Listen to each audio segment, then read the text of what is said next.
entrepreneur, owner of an art gallery, also owner of an accounting firm, and owner of a travel agency, all at the same time. I think that kept David Conrad pretty busy. Well, also, he, over the years, he has run several marathons, and he has done drum therapy with groups. But ultimately, he was ordained an elder in the United Methodist Church. David and his wife Sue moved to Epworth earlier this year. Sue was pretty seriously ill when she moved in and did pass away.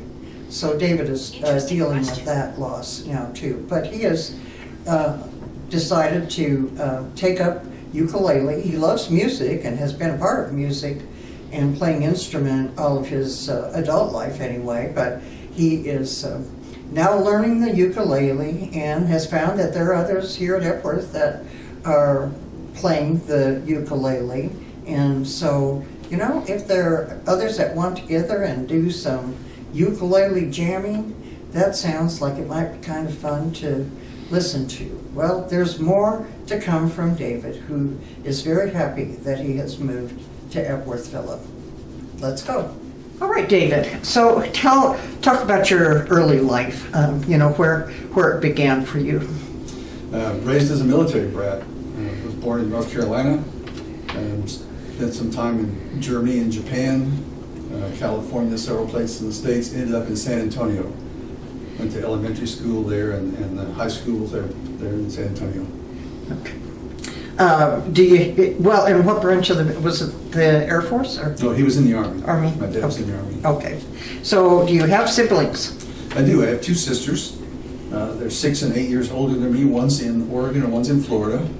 The Oregon sister is a Mormon, and my Florida sister is an Episcopal nun.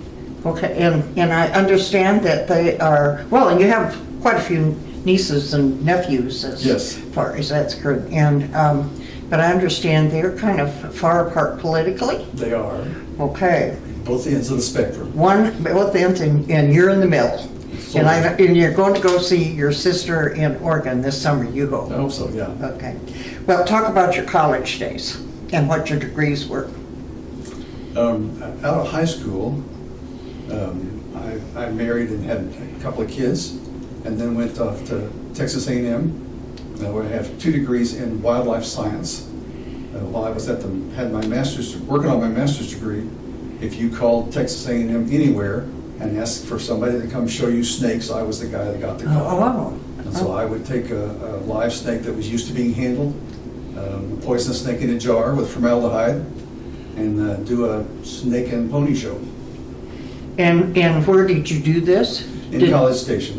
Okay, so the kids from high school or middle school came to see this? It was Boy Scouts in elementary school, and I went to their places, Girl Scouts, any number of groups that you could think of that wanted to have that kind of information. All right.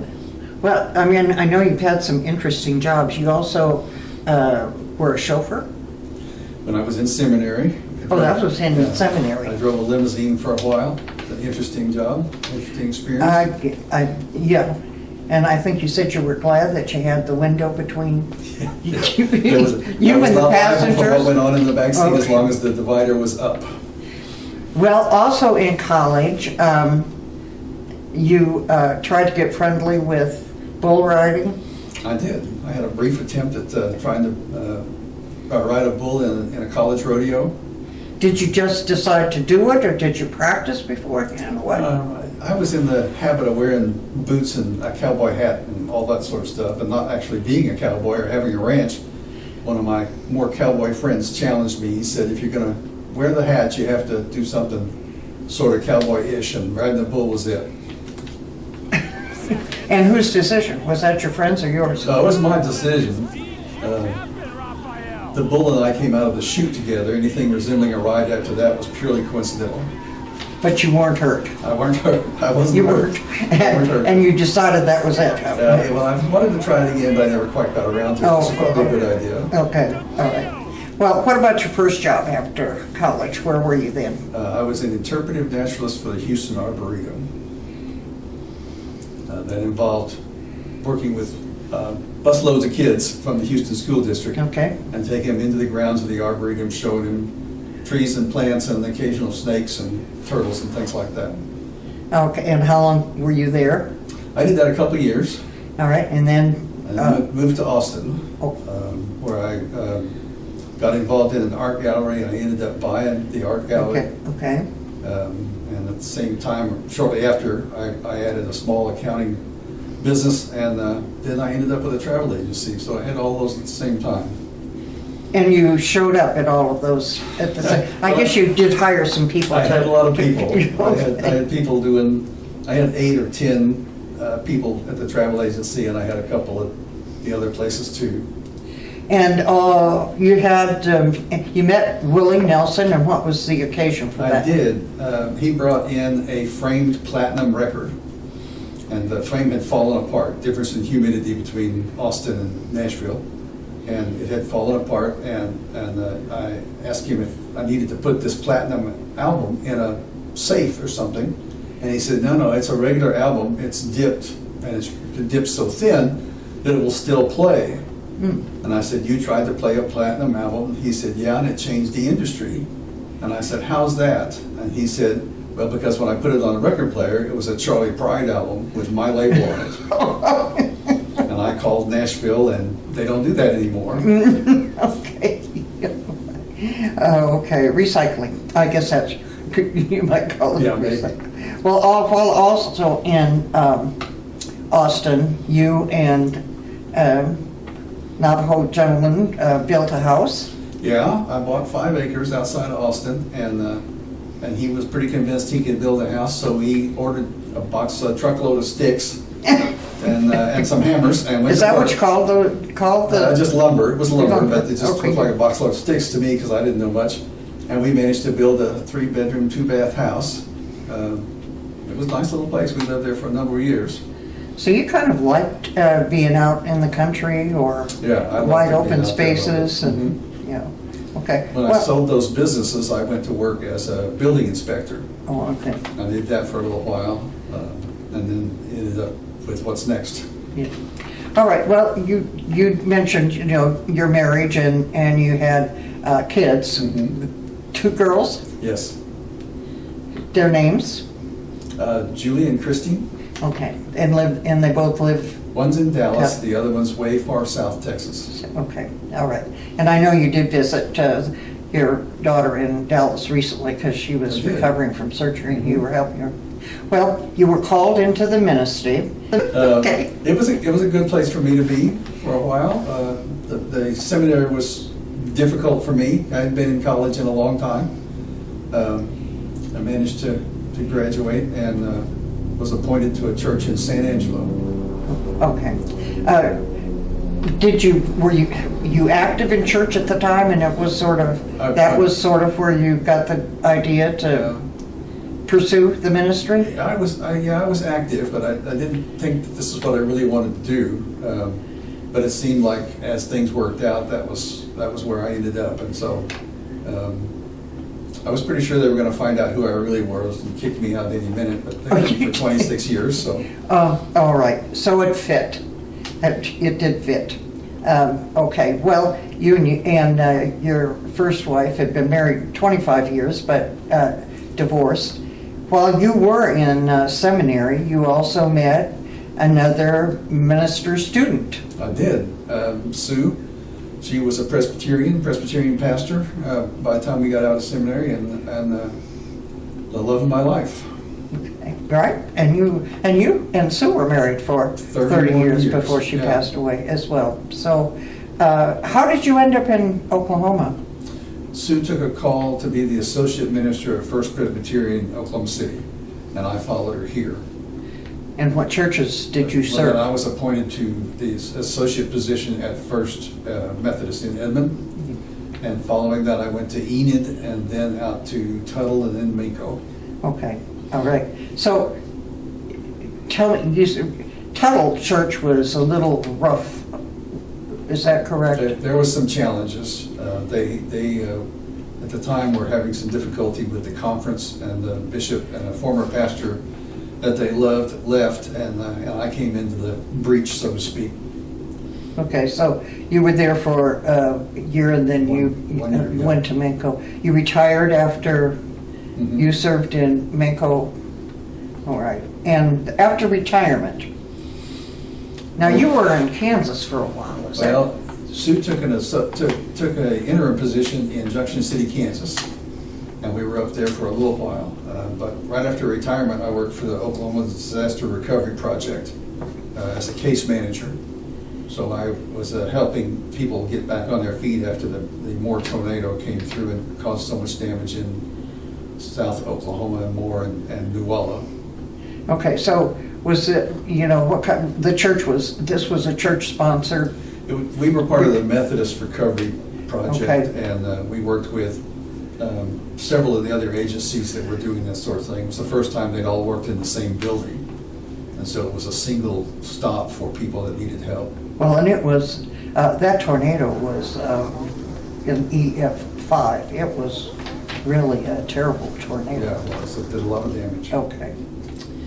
Well, while you also were in, I guess it was when you were in Kansas, you took up a long-armed quilting, and you had a long-arm quilting machine. I did. Talk about that. It's a big machine. It's 12 feet long. It has a big, deep throat sewing machine that moves by belts and is run by a computer.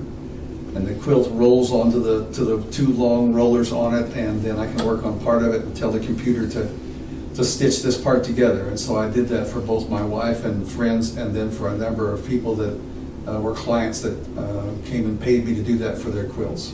And how many quilts do you think that you... I probably did a couple of hundred, maybe 300 or 400, I don't know. How long did it take you to do a quilt? Most of them, if they were relatively simple, I could do 2 a day. If they're really complex, it would take me a day or 2.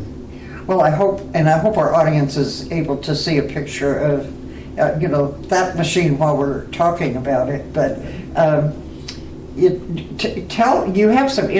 did have some interesting quilts. One was a very old quilt. One of the first ones I did, the friends of ours brought one that their grandmother had. It was pieced when Abraham Lincoln was president.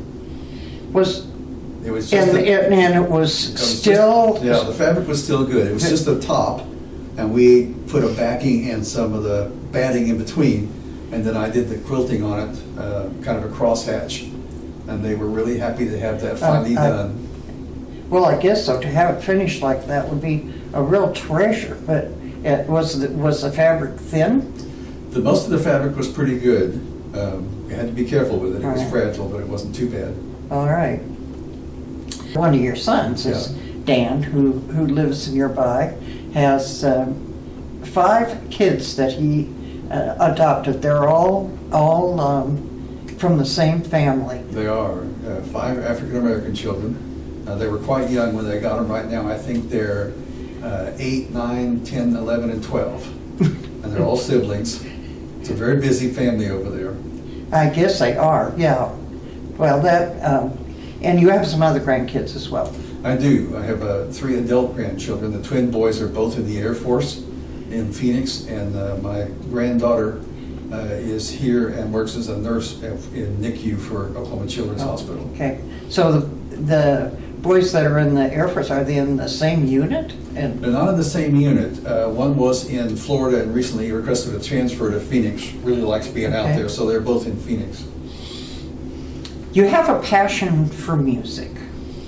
I really like music, and I like to be able to play music. I don't have any talent, and I don't practice much. It seems to be holding me back. What have you played? I have had auto harps and hammered dulcimers and mountain dulcimers and a banjo and a guitar and various and sundry instruments like that.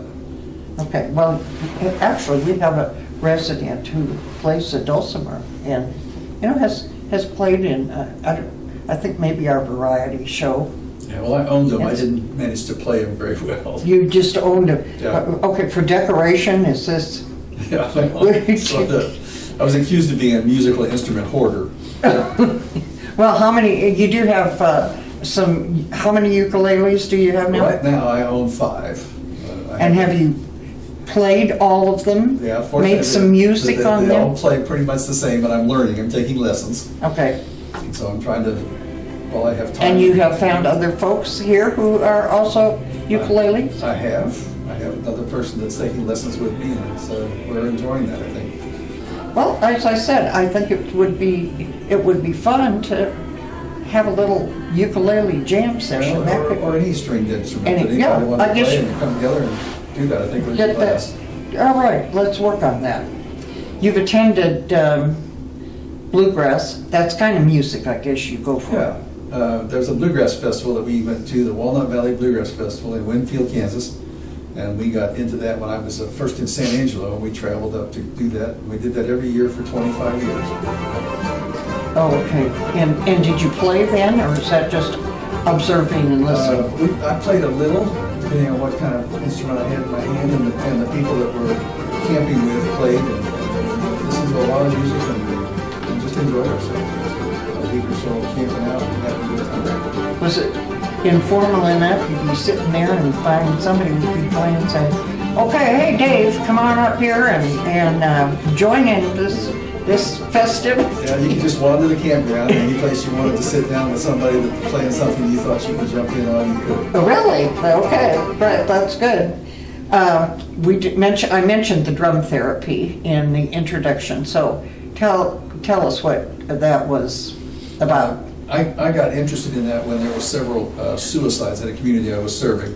I was looking for a way to help those folks manage to find a way to talk about that. I got into the training of it, so I was a facilitator for drum circle therapy. I had drums for up to 70 people.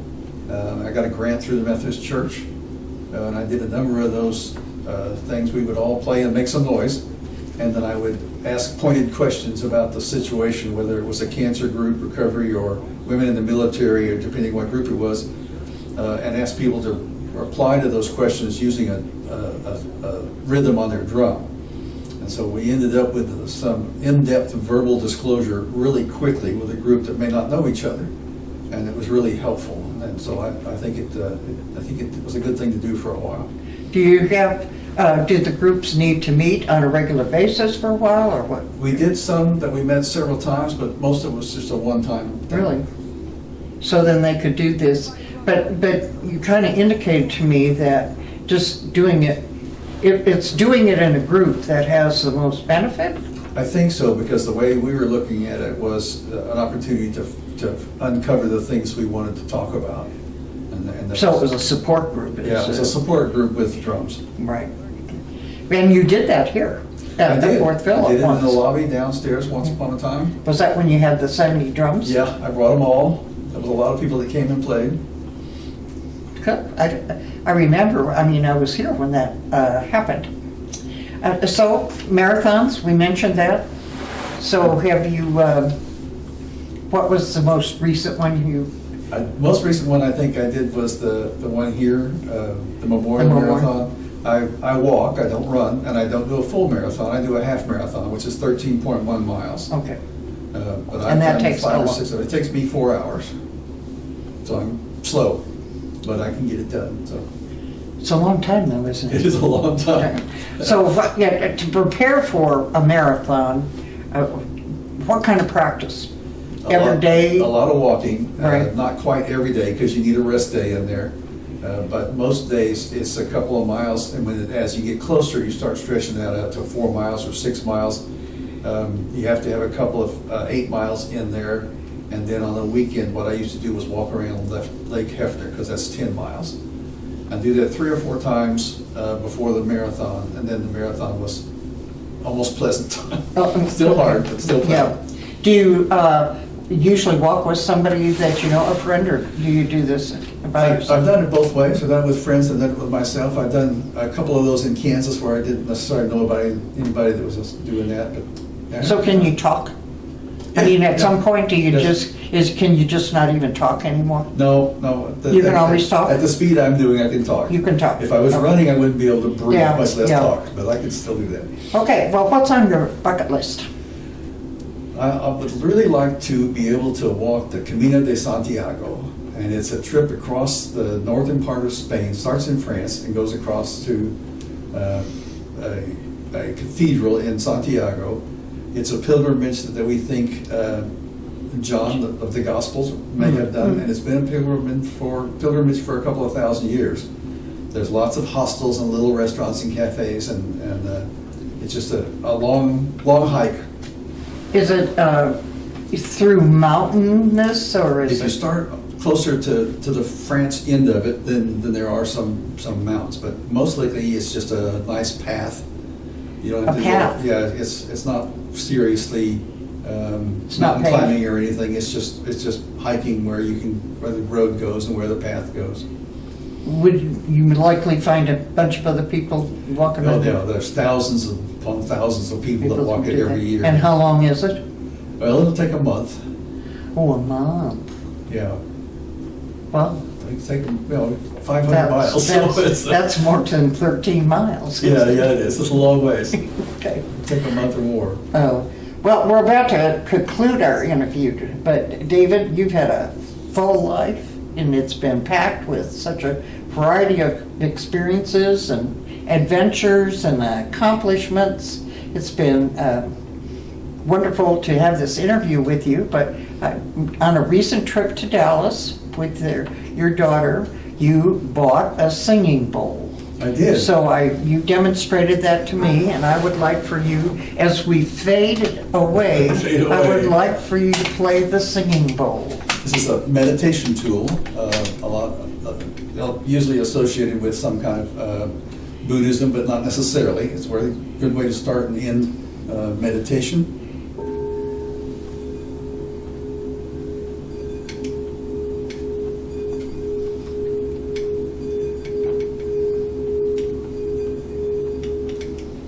That's nice, isn't it? It is nice. Yeah. Does that, it kind of puts you in the mood for, it does something to your, doesn't it? It does something to Yeah. lower your blood pressure, I guess. Yeah. All right, thank you so much.